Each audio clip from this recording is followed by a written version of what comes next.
everybody. So today's Monday. That means it's time for family movie night. And this was kind of a random week. I didn't know kind of what to do. And so I decided let's do another Barbie movie because why not? Because I really enjoy doing them. So today we are talking about the 2010 release of Barbie and a Mermaid's Tale. And this is the first in a series of the Mermaid Tale series. And in this case, Barbie plays a character named Merliah. And this is not the same thing as the Fairytopia Mermaidia series. That's different. This is different lore. And what always impresses me about these Barbie movies is the amount of plot they put into these movies, because you really don't have to. I mean, these movies are made for pre-K to kindergarten kids, and so they could just kind of have very bare bones plot, but there's kind of a lot going on in this movie. It's basically kind of like Aquaman, but not as long and boring. And so this story has Merliah as this young girl who loves surfing. It is exorbitant the amount of time spent surfing in this movie. I mean, the opening montage is close to 10 minutes of just surfing. And then there's more surfing throughout the course of the film. So, I mean, it's not that long to begin with. So the amount of time spent just watching them surf, because it's 75 minutes, is pretty funny.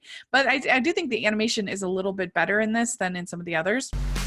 Barbie makes a big splash in A Mermaid Tale.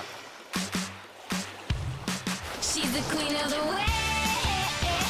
Barbie stars as Merliah, a champion surfer who discovers she's part mermaid, a mer princess.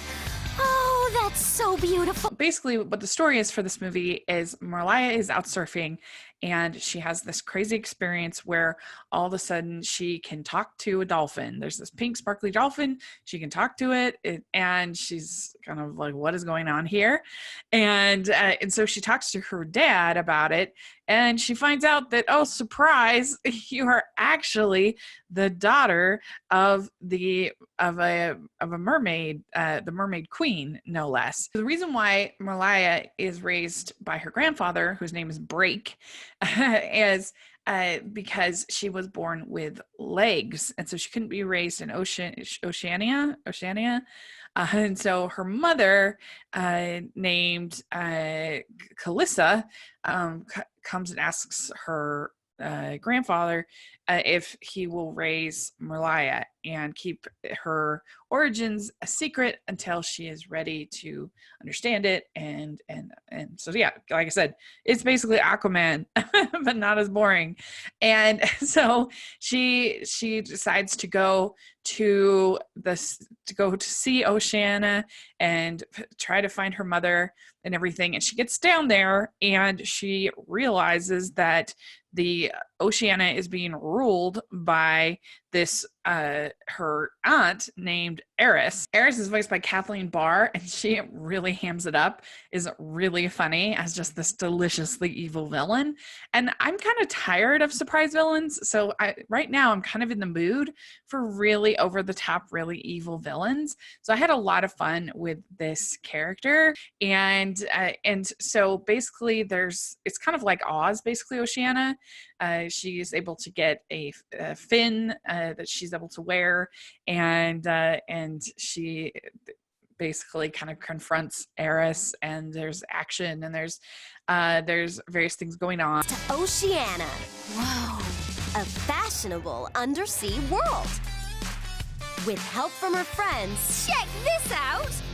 Own it, girl. So this one doesn't have the romance in the same way that some of the others do. It's not as romance based. It's kind of the character Merliah trying to save Oceania, and she reunites with her mother, and then also her deciding which land does she want to stay in, the human land or the ocean land. That's kind of a nice break from the more romantic side. Of course, this doesn't have the music. It's not a musical like the ones that are my favorite, but for the modern ones, this is definitely maybe the best that I've seen.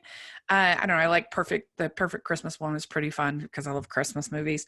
But I think this is pretty good for one of the modern ones for sure. It's like a pretty solid little movie about this character who finds out, that she has this magic past, and this part to her, and her reunification with her mother is really sweet, and the various characters are sassy and fun that she meets along the way.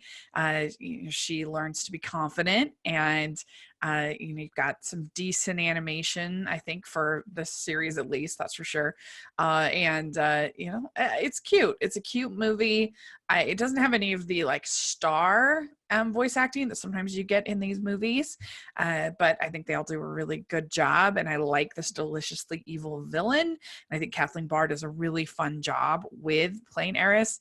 So overall, I think this is a pretty entertaining one. Like I said, especially if you want to watch one of the modern ones versus like Rapunzel or the dancing princesses, or something like that, which are probably my favorite. But anyway, let me know what you think of this one. If you've seen it, do you like it? I would love to hear your thoughts. And thank you so much, and please subscribe to my channel.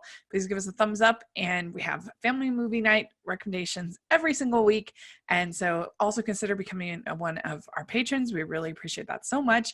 And then we also have our merch store, which is a lot of fun. Check all that out, and thank you so much. We'll talk to y'all later. Bye.